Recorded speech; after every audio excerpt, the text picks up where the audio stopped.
Salut à tous, c'est Quantum P. On se retrouve pour une nouvelle vidéo de review de tournoi en Mixed Games. Mais aujourd'hui, on ne va pas revoir un tournoi joué sur Winamax.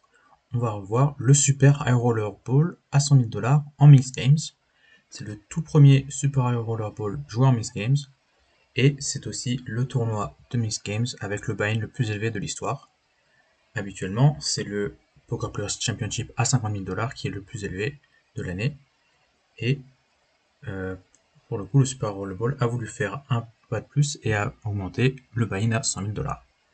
Alors le Super Rollerball, qu'est-ce que c'est? C'est un tournoi annuel qui se joue à Las Vegas ou ailleurs dans le monde, avec pour attraction le fait que c'est un des buy-in les plus élevés de la planète en poker. Donc ça a commencé en 2015, il y a eu beaucoup d'éditions en No Limit Hold'em, et récemment il y a eu 2 éditions en Pot Limit Omaha à 100 000 $, et maintenant une édition en Mixed Games à 100 000 $ également. Alors cette édition a commencé ce jeudi et se termine ce samedi à Las Vegas avec comme format un mix de 10 variantes. Vous avez le Badoogie, le Raz, le 12-7 Triple Draw joué en limite, le Pot Limit Omaha, le Stud High-Low, le Hold'em joué en no limit, le 12-7 Single Draw joué en no limit, l'Omaha High-Low joué en limite et le Hold'em joué en limite.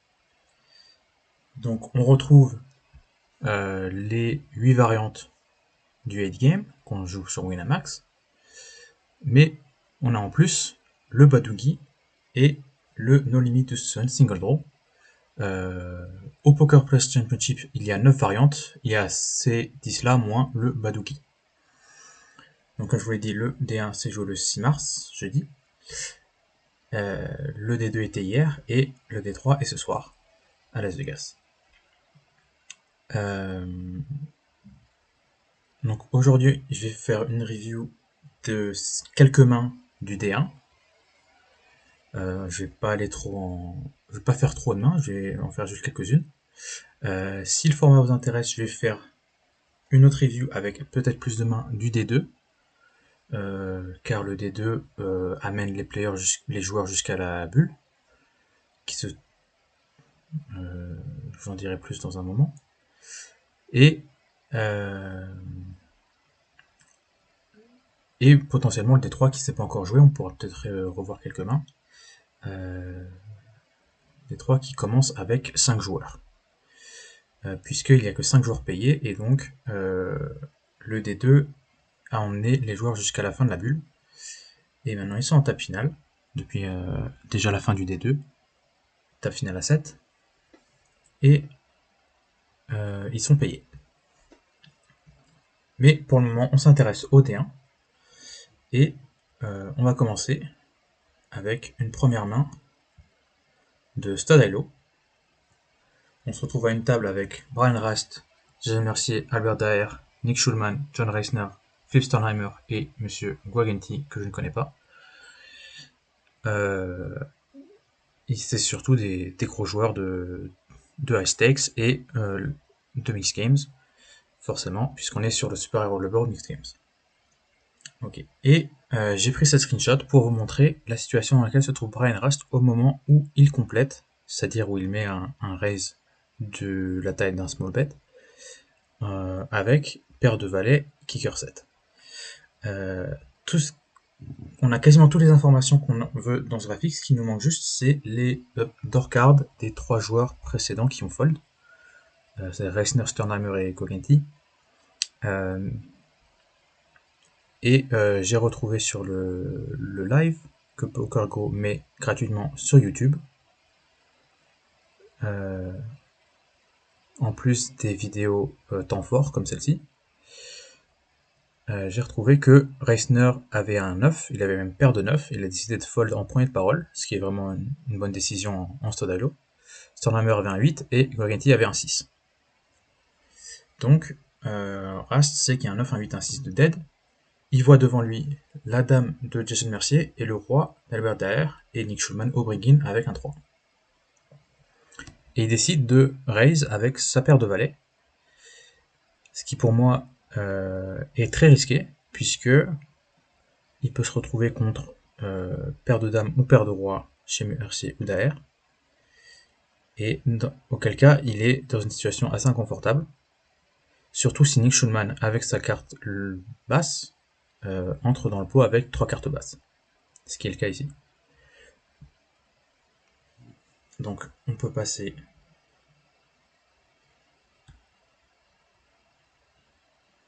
à la vidéo.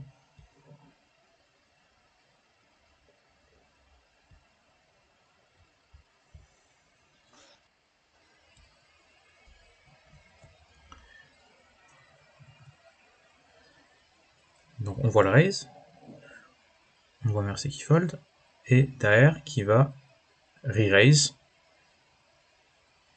Donc ce re-raise, tout simplement, c'est pour se retrouver à value contre une paire de valets, mais aussi à ne pas inciter le bring-in à rentrer dans le pot pour pas cher. Et Ras est obligé de seulement call, puisqu'il est sûrement derrière une paire de rois de Daher.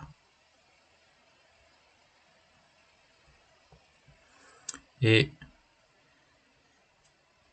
c'est vraiment une situation très bonne pour Schulman, puisqu'il joue le bas, tandis que ses deux adversaires jouent le haut.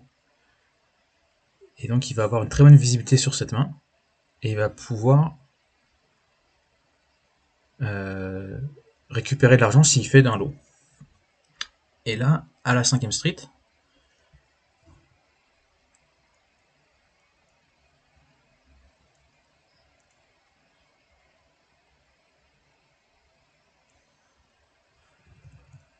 on voit que Schulman décide de just call avec son tirage quinte par les deux bouts. L'intérêt ici de just call, c'est de laisser Rast dans le pot pour récupérer un peu plus de jetons. Notamment si Schulman ne fait que son lot et ne fait pas sa quinte, il va au moins récupérer la moitié des jetons de Rast. Et peut-être qu'à ce moment-là du pot, où on voit un set de dead, un valet de dead, Rast devrait fold la 5ème. Et en fait, pour moi, il devrait fold la 3ème directement, puisque il est contre une dame, un roi à parler. Et ici, Schulman trouve une paire de valets, donc les valets sont totalement dead chez Rast. Il y a un seul set qui peut l'améliorer. Et Daher va continuer à miser avec sa paire de rois qui est toujours devant, même il a double paire, roi et 4. Et Schulman a toujours son gros tirage, donc il va pas fold. Et Rast essaie d'aller jusqu'au showdown. Je pense qu'une fois qu'il a call la 5ème, il est un peu obligé, vu que le pot est tellement gros, d'aller récupérer potentiellement la totalité du pot, puisque Schulman n'a pas forcément le lot garanti à la 6ème. Et Rast a fait double paire quand même à la 6ème. Et comme vous le savez sûrement, la position dans les jeux de stud, en tout cas en stud et en stud allo, c'est d'abord le board qui a la force la plus élevée qui joue. Donc ici, c'est la paire de valets de Schulman qui a le lead. Et donc, il décide de bet à la 7ème, une fois qu'il rentre la quinte. Et il aurait bet tous les lots rentrés, ou même lot hauteur 8, avec seulement paire de valets, en sachant très bien que sa paire de valets est sûrement derrière la paire de rois de Daher, voire plus. Et Rast est obligé de call encore une fois, et Daher ne peut pas vraiment raise, puisque Schulman peut avoir des fois où il scoop la totalité du pot, c'est-à-dire il gagne le haut et le bas, et c'est le cas ici. Donc Schulman a trouvé l'une des cartes parfaites pour la 7ème, et Rast s'est retrouvé dans une position assez inconfortable. Le problème de cette main pour Rast, c'est qu'il se met dans une situation où il prend un gros risque pour une petite récompense. High risk, low reward, puisque ce qu'il peut espérer des joueurs qui ont la dame et le roi qui reste à parler, c'est qu'il fold, et donc que sa main soit devant pour le high, et il se retrouve dans un pot heads up contre le bring-in, ce qui va certainement être un petit pot, peut-être qu'il récupère directement les antés, donc il risque seulement 5000 pour récupérer, on le voit au début de la main,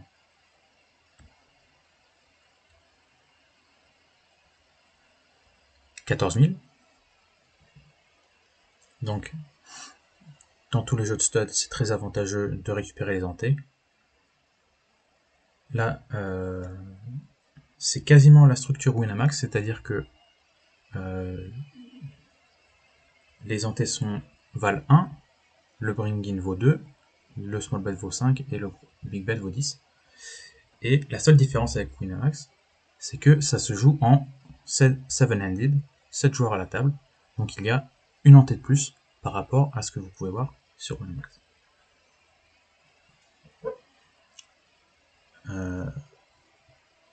Et cette ante de plus, évidemment, c'est encore plus de récompense à vouloir récupérer les ante, même si c'est léger. Surtout que là on est en début de tournoi, les stakes sont encore assez deep. Rast commence le pot avec plus de 180 000, c'est-à-dire 18 big bets. Il n'est pas dans une situation où récupérer les ante va grandement augmenter ses chances de survie dans le tournoi. En revanche, s'il se retrouve dans un pot contre une possible paire de dames, de merci, ou une possible paire de rois, de daer, il se retrouve dans un pot où il est derrière, où il va devoir mettre plusieurs bêtes, plusieurs streets, et il va perdre le pot la plupart du temps. Et si en plus il y a Shulman qui est là avec un possible lot, c'est-à-dire que Ras potentiellement il va call tout le long pour récupérer que la moitié. Donc il va faire très peu de gains sur cette main. Et donc c'est comme je dis, une situation high risk, low reward, gros risque, petite récompense.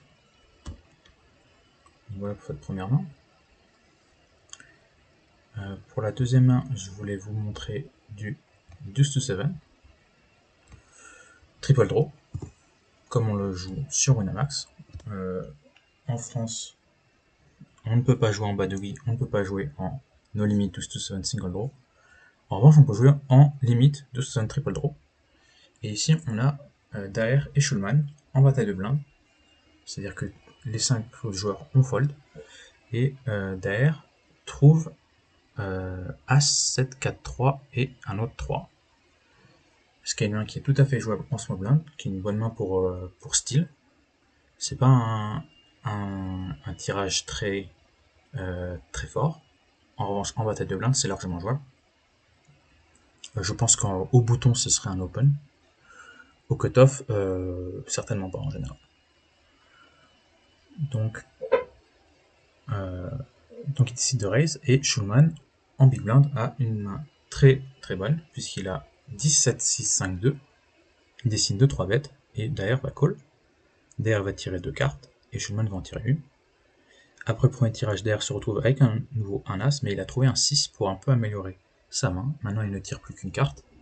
Le problème de cette main, c'est qu'il y a des tirages quintes, donc c'est pas le meilleur tirage possible, mais ça peut trouver un 2, ce serait un peu chanceux, mais ça ferait la deuxième note. Ça peut trouver un 8 qui fait 1, 8, 7, 6, 4, 3. Et surtout ce que je voulais dire sur le premier tirage, c'est que Shulman décide de ne pas garder le 10. En triple draw, on a 3 tirages pour améliorer sa main. Donc si on commence avec un 10 servi, ça fait tous les 9, ici tous les 8, tous les 4 et tous les 3. Ça fait 16 out sur 3 tirages pour améliorer.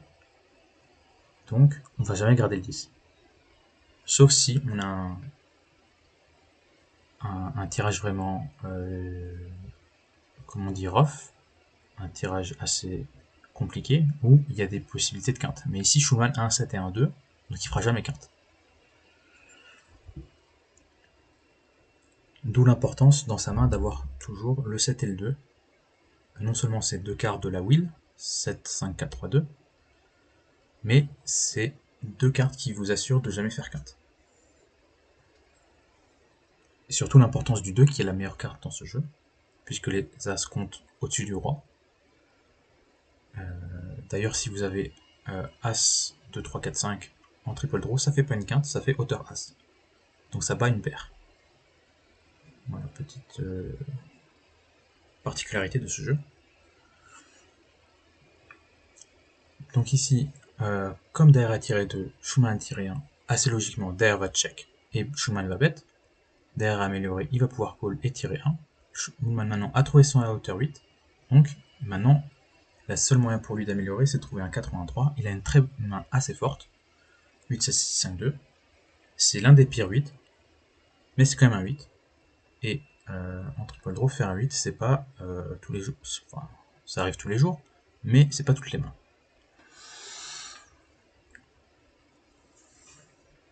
Donc il décide d'être servi au deuxième tirage.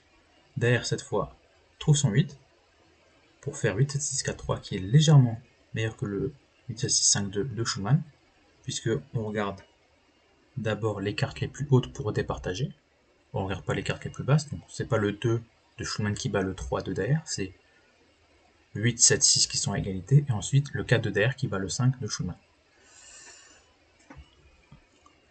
Voilà pour les petits rappels sur les règles. Encore une fois, Daer a un check facile puisqu'il vient de tirer une et que Schumann était servi. Il y a un bet facile pour Schumann puisqu'il va pas vouloir donner de carte gratuite à Daer s'il est encore à tirer une carte. Et Daer, avec son 8, 7, 6, 4, 3, décide de se call, puisque certes c'est un 8, mais c'est un 8 assez faible. C'est d'ailleurs le quatrième 8 le plus faible. Et celui qui bat, c'est 8, 7, 6, 5, 3, le pire 8, que Schumann bat aussi. 8, 7, 6, 5, 2, que Schumann a. Et l'autre 8 que Daer bat, c'est 8, 7, 6, 5, 3. Pardon, ça je l'ai déjà dit. 8, 5, 3. Et il bat... non, il bat aucun autre 8. Donc il bat que 2 8. Daer. Donc c'est compliqué pour lui de raise, parce que s'il est contre un 8-5 ou un 7, hauteur 7, là Schumann va pouvoir mettre encore un raise, et ce serait catastrophique pour Daer. Donc il just call, et il décide tous les deux de pat, et Daer va check une nouvelle fois après le troisième tirage, à la river, et Schumann assez rapidement, ce qui m'étonne, décide de bet une nouvelle fois. Et que ça m'étonne parce que il n'y a pas beaucoup de mains qui sont tentés d'être call dans cette situation.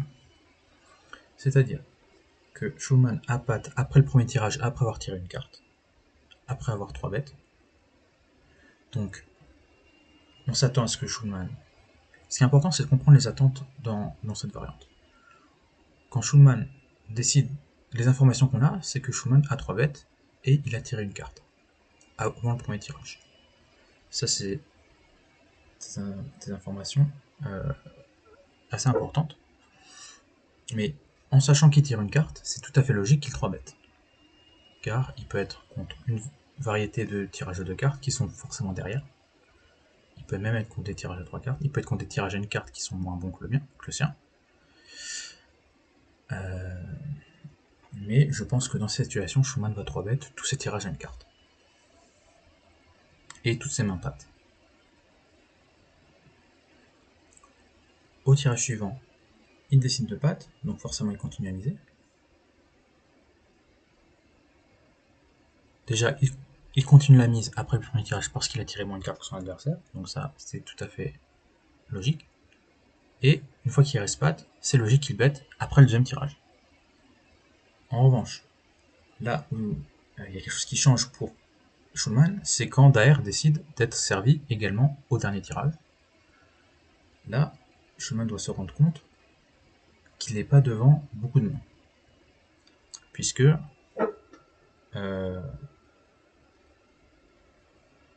est-ce que Daer va pat le moins bon 8 du jeu? Oui, possible, c'est un 8. Ça voudrait dire que si Daer fait ça, ça voudrait dire qu'il pense que Schumann n'a pas un 9, ou moins bien. Ce qui est probable, car après le premier tirage, on peut s'attendre à garder les 9 servis si c'est accompagné d'un tirage assez compliqué où il y a des possibilités de quinte, un tirage rough. Donc par exemple, 9, 6, 5, 4, 3. Là vous avez, si vous ne gardez pas le 9, vous avez 6, 5, 4, 3, vous avez un tirage quinte par les deux bouts, c'est très mauvais. Vous espérez qu'un 8 pour améliorer. Donc vous gardez le 9. C'est assez logique.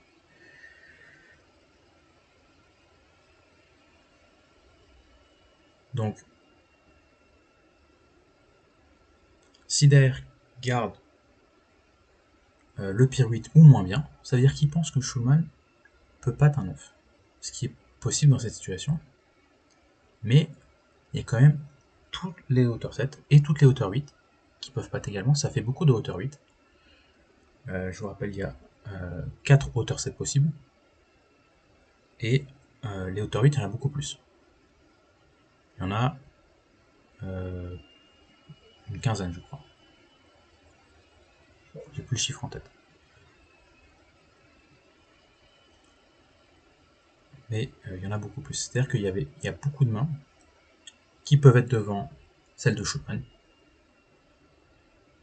Et donc dans cette situation, en position, après que Daer décide d'être servi au dernier tirage, je pense que Schulman doit check.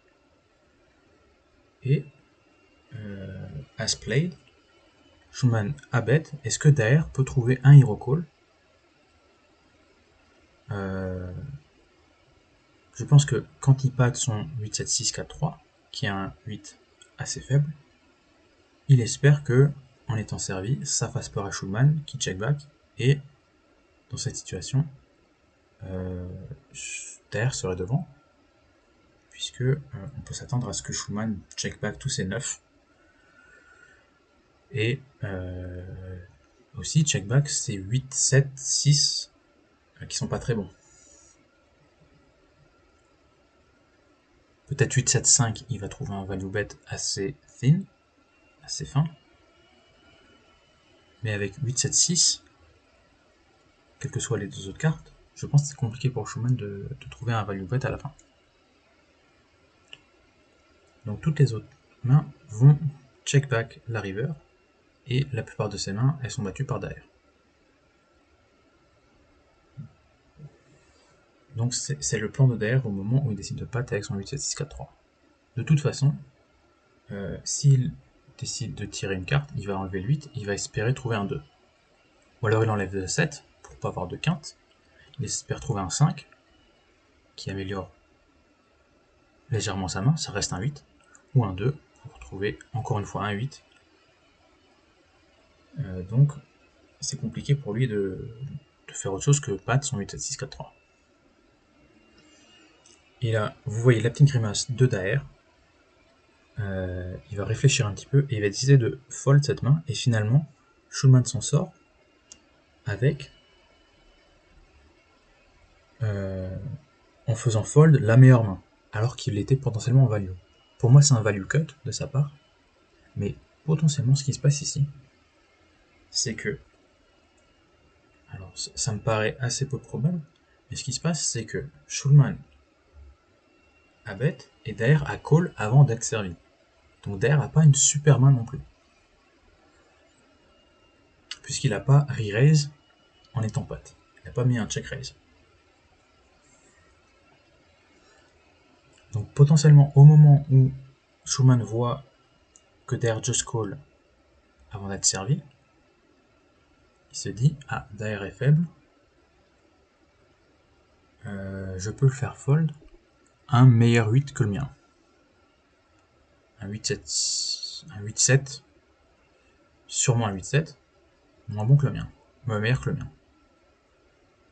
Mais quand je vois Schulman bet aussi rapidement, alors peut-être qu'il a fait toute la réflexion très rapidement dans sa tête,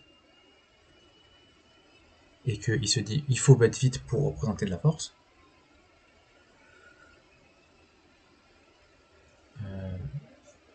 Donc pour moi, quand il bet vite, ça veut quand même dire qu'il pense être encore en value sur cette dernière street. Pour moi, c'est un value cut. On va passer à la vidéo. Je reviens dans une petite minute.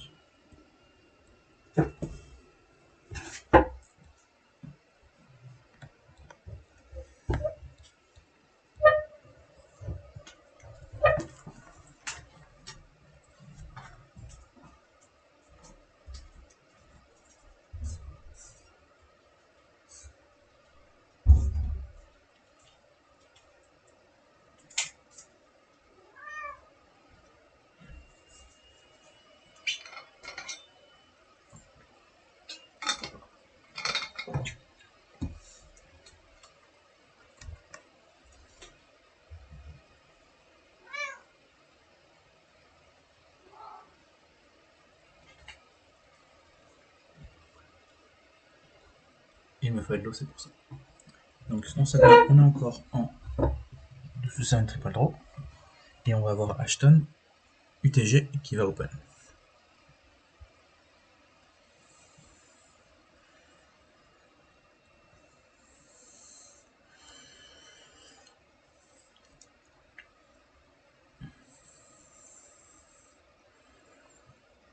Donc on va laisser la main se dérouler. Ashton voit un raise de Shakerchi. Et tout le monde fold jusqu'à Ashton. Quelques secondes avant qu'on trouve les cartes de Ashton. Et Ashton va call ce raise. Ashton, pour info, il a gagné le Poker Players Championship en 2013. C'est un joueur britannique, très bon. Et Shakerchi a terminé deuxième du Poker Players Championship, je crois, en 2023.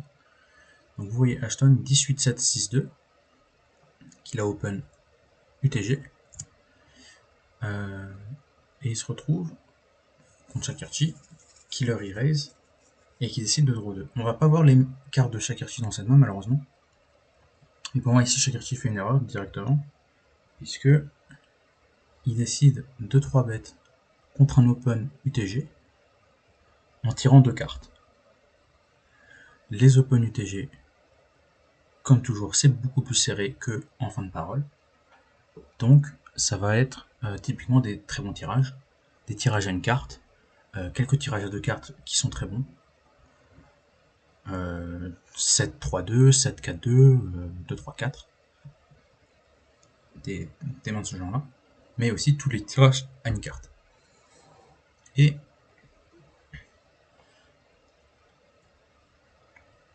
je pense que quand Ashton voit qu'il se fait re-raise, il se dit que tirer à 8-7-6, c'est le meilleur moyen de faire une main qui va être derrière tout le long.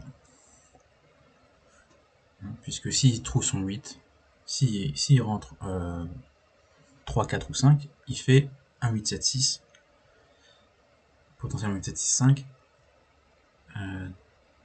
Donc il est derrière beaucoup de 8, et il risque d'être dans une situation inconfortable. Et en étant re-raise par Shakerchi, il s'attend à être re-raise par une main très forte, puisque c'est un re-raise UTG plus 1. Donc Shakerchi, normalement, ici, il est soit patte, soit il tire une carte, et jamais il doit tirer 2 cartes en fait. Jamais il est censé re-raise avec un tirage de cartes dans cette situation. Puisque si Ashton est sur un tirage d'une carte, voire très bon tirage d'une carte, il va mettre un autre raise derrière. Donc, c'est pas du tout jouable ce que Shakerchi fait dans cette main. En revanche, pour Ashton, il y a une décision tout de suite, c'est est-ce que je garde le 8 ou pas. Et comme je vous ai dit, garder le 8, c'est ouvrir la porte à se faire value par un meilleur 8, tout le long de la main. Donc il décide de tirer 2. S'il avait voulu garder le 8, peut-être qu'il aurait dû mettre un re-raise derrière, pour pas montrer la faiblesse de son tirage, pour dire j'ai un bon tirage d'une carte, et même si je tire à 8 et 6, je monte de la force. Mais il décide donc de tirer vers la main la meilleure possible qu'il peut faire avec ces cartes-là, c'est une hauteur 7.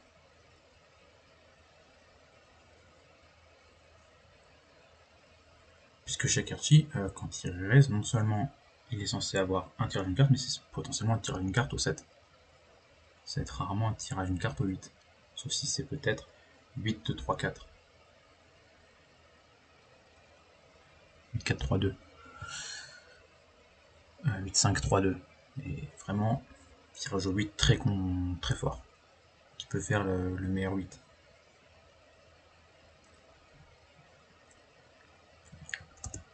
Donc, Ashton tire 2, Shakerchi tire 2. Et là, Ashton trouve 2, 6, qui sont d'excellents bloqueurs, puisque potentiellement c'est des cartes que Shakerchi va essayer de trouver pour faire sa hauteur 7. Donc il décide de prendre le lead. Shakerchi n'a pas amélioré, il va just call. Et là, Ashton décide de faire ce qu'on appelle un snow, c'est-à-dire d'annoncer servi, et de continuer à miser en bluff avec une main qui n'a quasiment aucune équité au showdown. Ici, un bourrelant, ça ne va jamais gagner au showdown, sauf contre une quinte, mais on ne va pas suivre avec une quinte un dernier bet à la river. Et après ce deuxième tirage, Shakerchi fold, j'imagine qu'il a encore une fois pas amélioré. S'il avait amélioré en tirage d'une carte, il aurait sûrement continué. Et là, Ashton aurait dû annoncer pat une nouvelle fois, et bet une nouvelle fois la river contre un tirage d'une carte, en espérant que Shakerchi ne rentre pas son tirage, et décide de ne pas y recall. Donc une main intéressante puisque ça montre le snow, où avec des bloqueurs, on va, et aussi, non seulement on a des bloqueurs, mais on a un tirage faible. C'est-à-dire ici, 7-6-2, c'est pas un tirage faible, c'est un tirage tout à fait acceptable au premier tirage. En revanche, en ayant briqué le premier tirage en trouvant pour l'an, il ne reste plus que 2 tirages, on va devoir tirer 2. Si on améliore une fois, on va devoir tirer 1 encore à la dernière. Hors de position, on risque de se faire value très facilement. Donc, c'est compliqué pour Ashton de continuer à tirer 2. Donc il décide au contraire de prendre le lead, de pat, de continuer à miser en bluff, en snow, et ça fonctionne ici parce que Shakerchi n'a pas amélioré. S'il avait amélioré en tirage 1, il y aurait eu un bet de une street de plus, mais même si Shakerchi améliore en tirage 1, il y a de fortes chances qu'il rate la dernière carte, et que le bluff passe. Et en sachant que le dernier bet de 16 000, ce sera un bet dans 108 000. Donc c'est un bluff très profitable sur la dernière street, sur la river.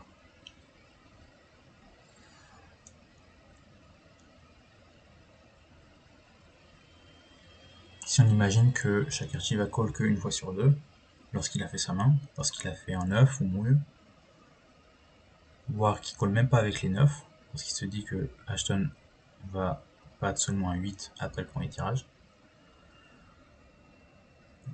Le seul problème, la seule difficulté que je trouve dans cette main, c'est que Ashton est hors de position, et donc il ne sait pas combien de cartes Shakerchi va tirer, au moment où il annonce pat.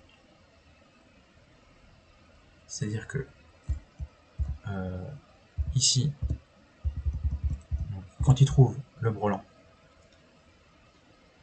il pourrait se retrouver contre Shakerchi qui déjà tire plus qu'une seule carte, et donc qui a 2 tirages pour faire sa main. Et là c'est compliqué, ça devient beaucoup plus compliqué que le snow pass. En revanche, une fois qu'il voit que Shakerchi tire 2 une nouvelle fois, là ça devient très facile pour Ashton de continuer le snow, et Shakerchi give up immédiatement. Okay. On peut passer à la main suivante qui va se retrouver à la même table. J'avance un petit peu. Donc Baker avec 6 et 3, ça va être un fold. Vous avez Slash qui open 5-3-2, ce qui est un bon tirage de cartes. Vous voyez Sternfield qui a un tirage 3 cartes en small blind qui va fold, et Ashton qui va faire une défense que je trouve un peu loose avec 8-7-4, avec toutefois le bloqueur 4. Les paires, c'est des bloqueurs intéressants, puisque c'est des cartes que potentiellement l'adversaire a besoin de trouver. Pour le coup, un 4. Ou si vous avez un bloqueur 2 ou 3, c'est des cartes qui vont bloquer les bons tirages. On a Heavy Sledge et Hijack, donc il n'est pas censé avoir une main vraiment de style. On va commencer à styler un peu au cut-off, mais surtout au bouton, avec des tirages un peu rough. Donc pour Hijack, j'imagine qu'il n'y a pas beaucoup de tirages rough. C'est pour ça que le cadre devient particulièrement intéressant. S'il avait eu par exemple 8-7-2 avec une paire de 2, il doit se dire Heavy Sledge a aussi le 2, puisque il est au hijack, il est censé avoir un tirage assez smooth, assez avantageux, on va dire, assez propre.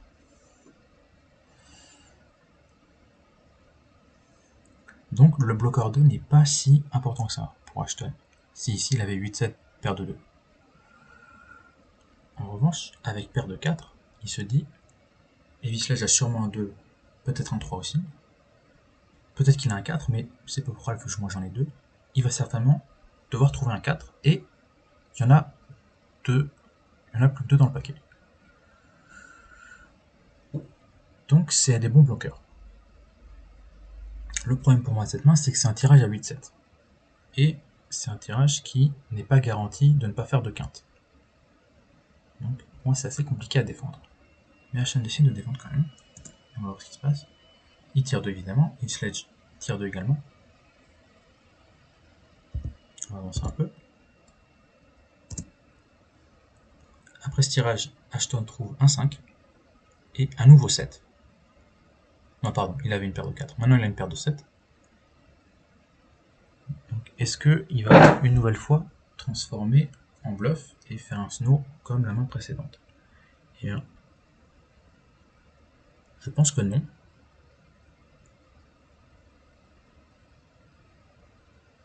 Pourquoi? Parce que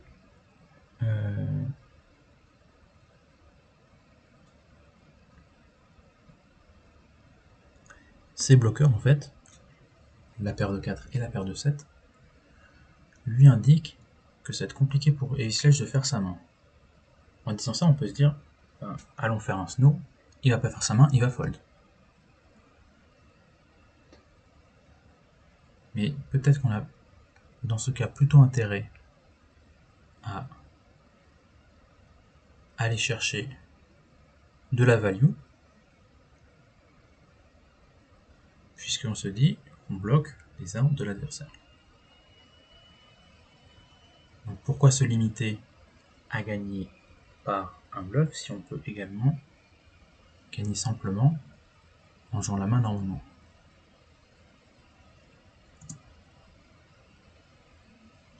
Je pense que la jouer comme la main précédente en snow, hors de position, reste tout à fait jouable. Et bon, il décide de bet et il cherche just call.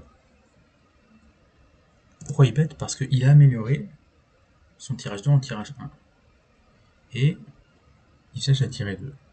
Donc maintenant qu'on tire plus qu'une seule carte, si Visage n'a pas amélioré en tirage une carte, ce serait dommage de lui donner un tirage de carte gratuit.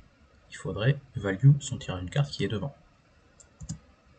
D'où le bet hors de position.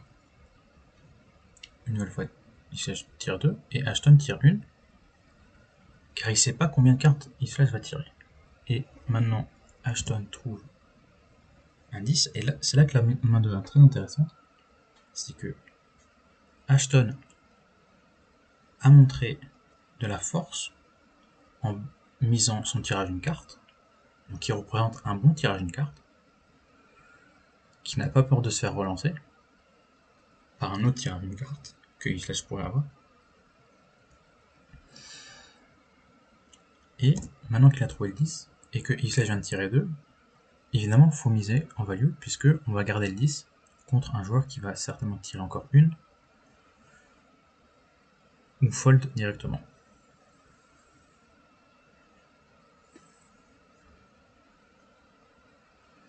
Et là, voilà, je fais pause à ce moment-là précis, puisque maintenant Ashton annonce servi, et cette annonce va déterminer ce que fait isLedge.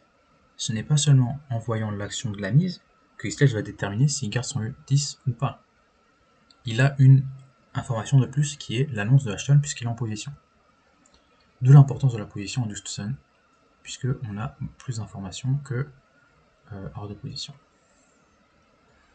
On a non seulement les informations sur la mise, mais aussi des informations sur le nombre de cartes que l'adversaire tire.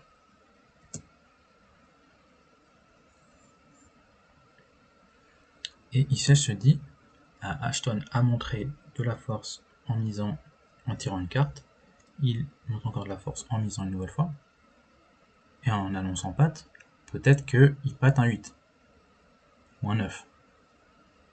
Et en fait, il se dit pas qu'il patte un 18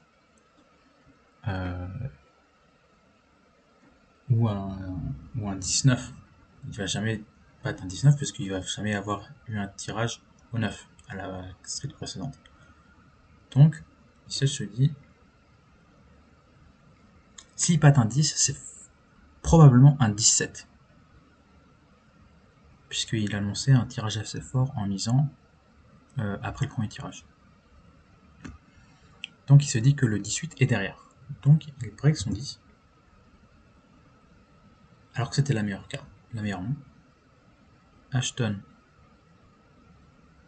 va check ses dernières mains, puisque il a fait son 10.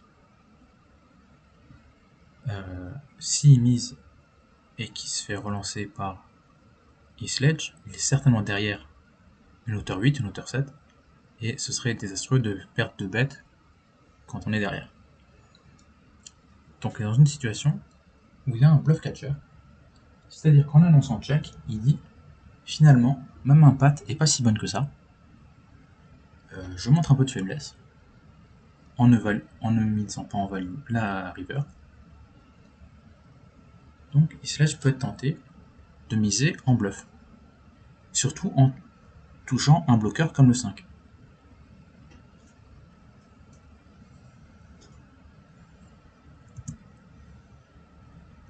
Et il mise assez rapidement, et c'est peut-être un read d'Ashton de voir que isLedge a bet aussi rapidement, car souvent, quand vous faites votre main, et que c'est un jeu à 5 cartes, vous voulez vraiment vous assurer que vous avez bien fait votre main. Vous voulez bien voir, est-ce que j'ai pas pairé.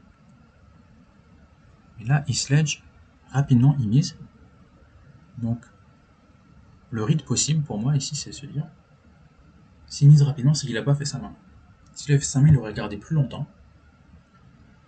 Il se serait assuré d'avoir pas pairé avant de miser en value. Après, ce qui est possible aussi, c'est ce que font beaucoup de ces joueurs de tirage, c'est ils vont juste regarder le bord de la carte en cachant les coins pour pas voir la valeur, mais en regardant simplement s'il y a un, 2, 3 ou 4 petits bouts sur les côtés. Et selon le nombre qu'il y a, ça vous indique plus ou moins la hauteur de la carte. Vous pouvez prendre un paquet de cartes, regardez. Si vous retournez juste un peu le bord de la carte et que vous cachez les coins, vous allez avoir un peu d'informations sur qu'est-ce que c'est que cette carte, quelle est la valeur de cette carte. Donc peut-être que c'est juste ce qu'a fait isLedge, je l'ai regardé rapidement. Ah, c'est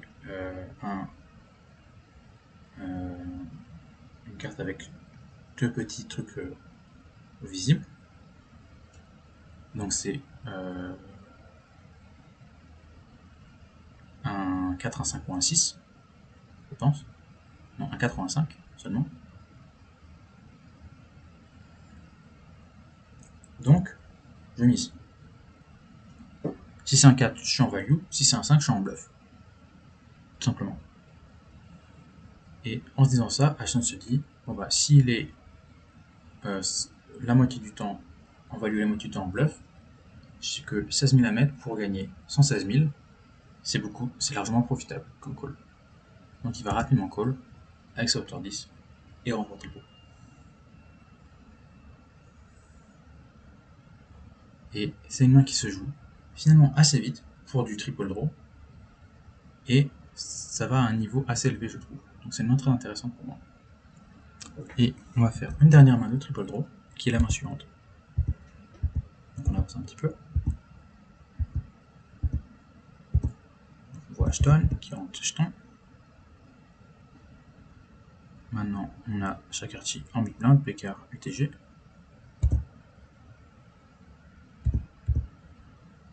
Et Becker se retrouve avec un tirage au 8 à une carte. Et Yves Sledge avec un 8-7 fait. Donc Yves Sledge va 3 bet très logiquement. Là vous voyez Ashton avec 7-6-4-3. Mais contre un raise et un 3 bet, un tirage potentiellement quinte, c'est pas bon du tout. Donc, Becker, UTG, se fait relancer par UTG plus 1 avec son tirage 8-6. Il n'y a pas de raison de cap le pot, c'est-à-dire mettre une autre relance, puisque il est sûrement avec un tirage 8 derrière celui de Sledge. Donc, logiquement, Sledge est patte. Logiquement, Becker, en ayant tiré une carte, va devoir check la street suivante en étant hors de position. Et Sledge va pouvoir miser très facilement en value pour ne pas donner de carte gratuite. En revanche, Becker a rentré son 8-6. Maintenant, il bat tous les 8-7. Il bat tous les 9. Il y a potentiellement quelques 9 qui vont patte très drôle. Même si je pense que c'est risqué en début de parole. Donc, Becker décide de mettre le raise en se disant je suis probablement contre un 8-7. Et là, Sledge se dit oups, Becker a fait sa main. Je vais quand même continuer et je vais potentiellement casser mon 8 break, c'est-à-dire tirer au 7, potentiellement tirer aux notes. On va voir ce que Sledge décide de faire. Becker évidemment est patte et Sledge va réfléchir. Je sais pas pourquoi on monte les autres, mais Sledge décide de garder son 8-7 et va essayer d'aller au showdown en espérant que Becker ne mise pas tout le long de la main. Après avoir mis un raise et ne pas s'être fait re-raise par Sledge, Becker peut tranquillement mettre un nouveau bet après le deuxième tirage. C'est suivi par Sledge. Une dernière fois, les deux joueurs vont annoncer patte. Et Becker a une décision à la river. Est-ce qu'il va pouvoir trouver un autre bet de value? Et assez rapidement, il décide que oui, il va pouvoir value. Et là, Sledge a une décision contre une main qui a value tout le long. Est-ce que je peux le battre avec 8-7-5-3-2? Et il décide que oui, il peut potentiellement miser avec 8-7-5, peut-être 4-2, ou un 8-7-6. Ça fait pas énormément de mains, donc je pense que c'est compliqué pour Sledge de call tout le long. En revanche, ce qu'il faut bien se dire, c'est que tous ces joueurs-là, ils se connaissent très bien. Ils savent quelles sont les forces et les faiblesses de chaque adversaire dans chaque jeu. Et notamment Becker est un joueur assez agressif, potentiellement qui joue beaucoup de mains. Et Sledge peut se dire, j'ai pas envie de me faire avoir en bluff par ce genre de joueur qui va potentiellement faire beaucoup de bluff, des snows. Alors un snow contre quelqu'un qui est patte dès le premier tirage, c'est assez ambitieux. Mais en fait, quand vous êtes patte au premier tirage, certes ça annonce de la force, mais ça en annonce pas tant que ça. C'est-à-dire que les mains pattes, il y a évidemment tous les 7, il y a évidemment tous les 8, et il y a quelques 9. On va dire qu'il y a quelques 9, ce qui donne des tirages assez mauvais si vous enlevez le 9. Donc, Si vous êtes patte, c'est que vous inscrivez dans cette distribution de mains-là.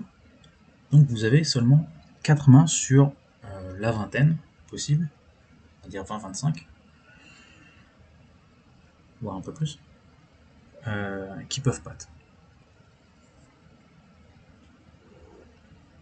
Donc, si vous annoncez patte, il y a une faible probabilité que vous avez un auteur 7. Alors, vous pouvez l'avoir, mais la probabilité est faible.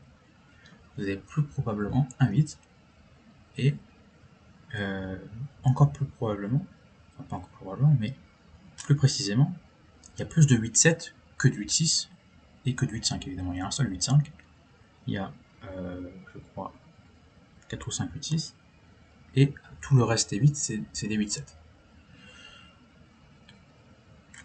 Donc potentiellement, on peut target, on peut viser, essayer de faire fold un 8-7 servi en montrant de la force, en mettant un check raise, en misant toutes les streets, en annonçant qu'on a mieux qu'un 8-7.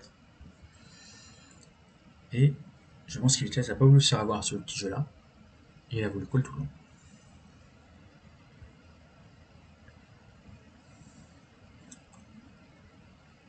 C'était une main pour parler un petit peu du fait que les joueurs se connaissent un peu plus que ce que vous pouvez voir sur les tas de Winamax où vous ne connaissez pas trop vos adversaires. Alors si vous jouez les tournois réguliers, le 10€, 8 game, tous les soirs à 8h, le 2€ 5 game, tous les soirs à 8h30, là oui, peut-être que vous connaissez quelques adversaires. Mais si vous jouez rarement en mix games, en tournoi mix games, vous ne connaissez pas vraiment vos adversaires. Si vous jouez uniquement les niveaux SOP, les Winamax Series, les autres festivals, les séries où il y a des variantes, vous allez être contre beaucoup de joueurs que vous voyez pour la première fois. Donc c'est assez différent le niveau de réflexion que vous pouvez avoir. Et potentiellement vous allez fold ce 8-7 si vous voyez quelqu'un montrer autant de force. Donc la machine que je voulais vous montrer, c'est en rase. Elle se trouve ici. Donc, alors ce qui est bien, c'est que PokerGo nous montre la vue de dessus. Donc un petit point sur le format. Vous voyez en bas à gauche des petits jetons rouges et blancs. Ça c'est pour indiquer le nombre de mains à jouer dans une variante donnée. Parce que, contrairement au online, les variantes ne changent pas à chaque niveau. Le niveau là, c'est des niveaux de 1 heure. On va pas jouer une variante pendant 1 heure. Sur un format de 10 variantes. Ce serait totalement contre-productif.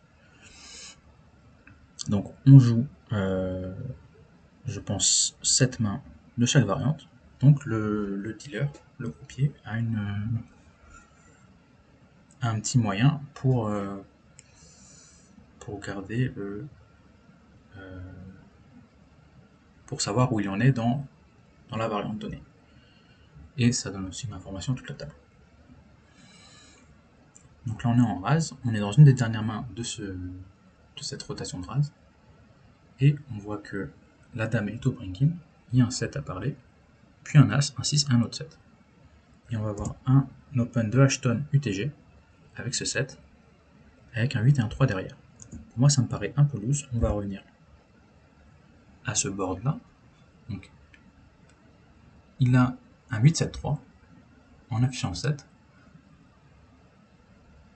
Alors ce qui est bien pour lui, c'est qu'il y a un autre 7 de death, c'est-à-dire qu'il est moins probable pour lui de pairer sa door-card, ce qui est plutôt une bonne chose pour la jouabilité et pour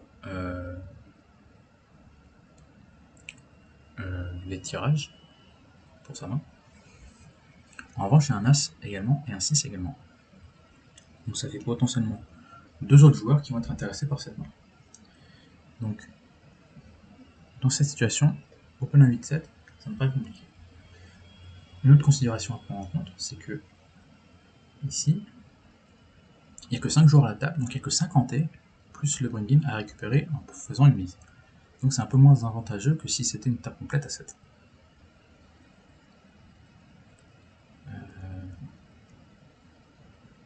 Et surtout, 8-7, c'est pas une main très très forte. Certes, c'est une main jouable dans beaucoup de situations, mais ici, avec un As, un 6 et un Os7 encore à parler, je pense que c'est compliqué. Alors, on voit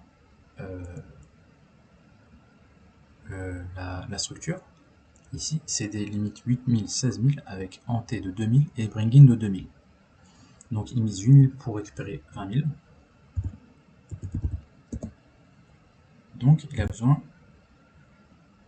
de récupérer le pot 40% du temps pour que ce style soit avantageux s'il est étant soit-il qu'il soit en style. Là, évidemment, il a de l'équité après la troisième street.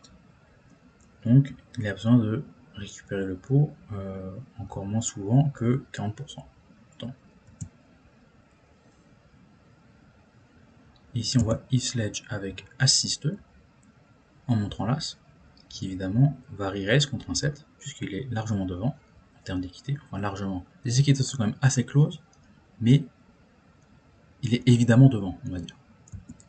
Puisqu'il tire au 6, tandis que Ashton tire au mieux au 7. Et Nigan se retrouve également avec As-6-2 en montrant lui le 6. Et il y a encore le 7 de Stever à parler, puis le 7 de Ashton, et le bring-in de Sternfield qui va fold évidemment avec sa dame. Donc, Nigan décide de mettre un 3-bet. Le re-raise de X-Sledge est considéré comme un 2-bet, et donc le re-raise de Nigan est considéré comme un 3-bet.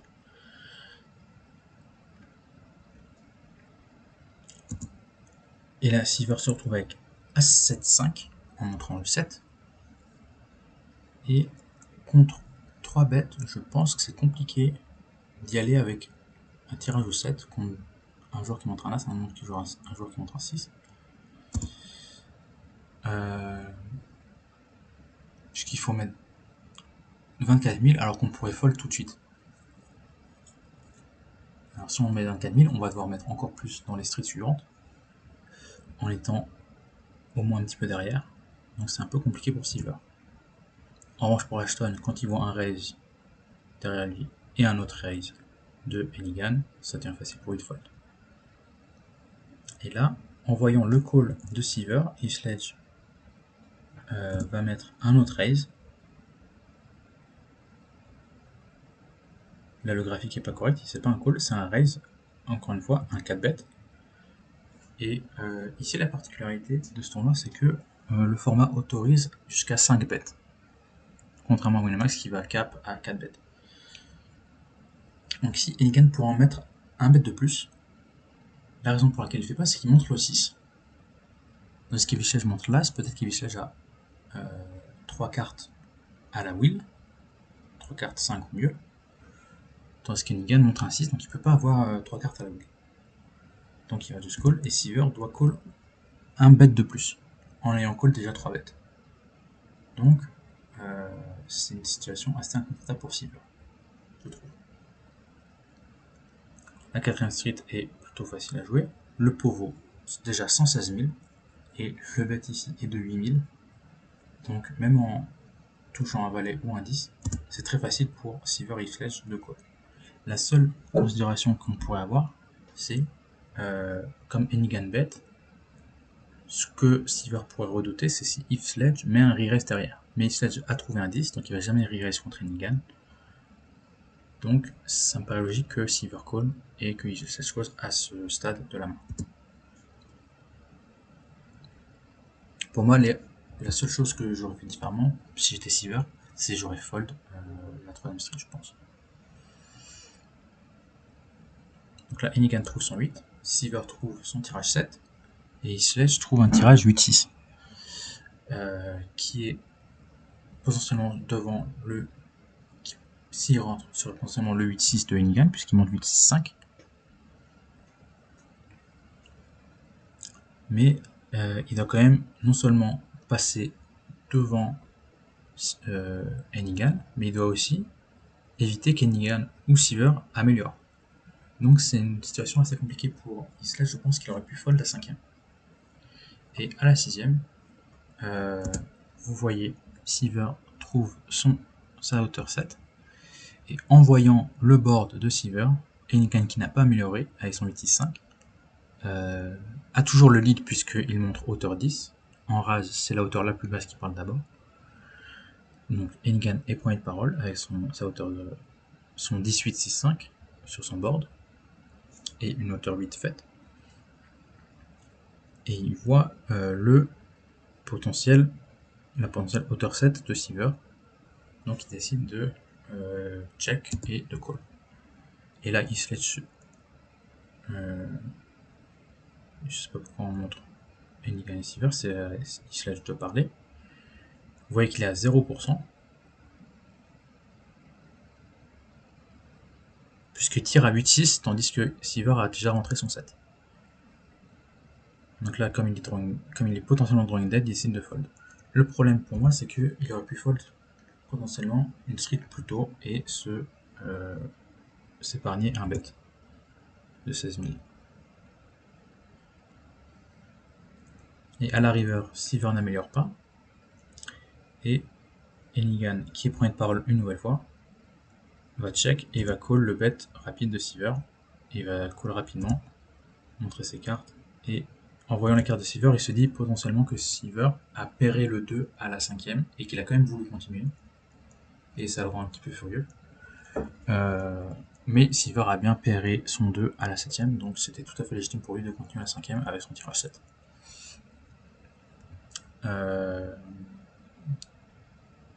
Donc, rapidement, cette 7ème split est allée très vite.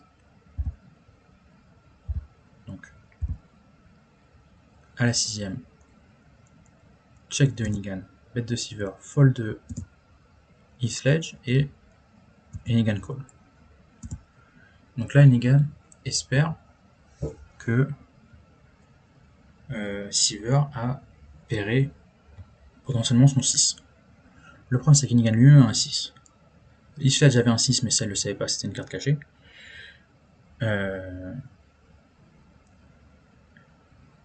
Et il y a un set de dead du côté de Ashton, au début de la main. Donc, et un as de dead du côté de... alors on va revoir le board de Islet, c'était as 18 3. Donc le 8, c'est pas une carte intéressante pour Hennigan. L'as, c'est pas une carte intéressante pour Hennigan non plus. Donc qu'un as soit dead du côté des Sledge, c'est plutôt bon pour Hennigan. Donc il s'est dit qu'il peut encore améliorer en hauteur 7. Hauteur 7, 6, 5, ça va être compliqué d'être devant celle de Siever, mais c'est possible. Là pour le coup ce sera un split si Siever n'améliore pas.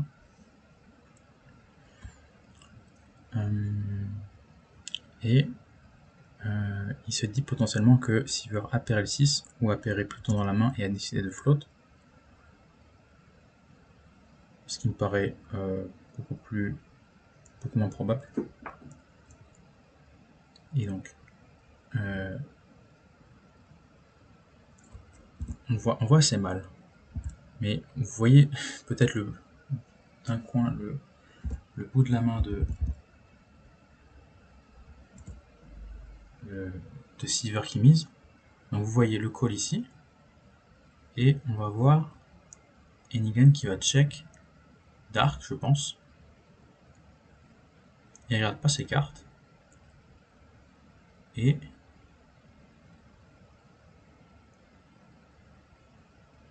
on voit Siever qui mise. C'est-à-dire qu'Hennigan a check. Alors j'ai pas bien vu le mouvement où il annonce le check. Mais il a dû y en avoir un, puisque sinon c'était pas autour de Siever de jouer. De miser. Et immédiatement Hennigan va call. Puisque en fait le plan de call la 6ème, c'est jamais de fold la 7ème contre un bet. Ce serait un peu stupide, même si on n'améliore pas la 7ème. Et là le pot est tellement énorme que ce serait assez fou de ne pas tenter les 16 000 pour récupérer 252 000. Donc évidemment, Enigan s'attend à être derrière la plupart du temps, mais même s'il est derrière 80% du temps, je pense que c'est profitable. On va vérifier. 16 000 pour 252. On a besoin de récupérer le pot que 6% du temps pour que ce soit profitable. Donc là, même si Enigan perd 9 fois sur 10, et ben il est obligé de call la 7ème.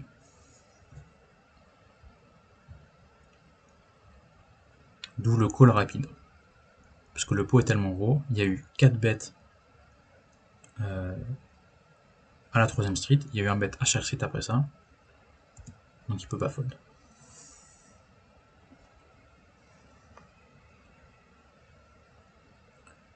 Donc là, il vérifie avec Siever qu'il a pairé le 2 à la 7ème pour être un peu moins frustré. Ok. Voilà toutes les mains que je voulais regarder avec vous pour cette vidéo. J'espère que ça vous a plu. Le D3 vient de commencer avec 5 joueurs. Je vais peut-être vous mettre le chip count au début du D3 à 5 joueurs left, juste après la bulle. PokerGo sur YouTube vient de mettre les temps forts de la deuxième journée. Si ça vous intéresse, moi j'aimerais bien faire une vidéo sur la deuxième journée, puisque c'est là qu'on approche de la bulle et donc les considérations ICM commencent à être importantes. Donc ça peut être intéressant de revoir quelques mains avec ça en tête.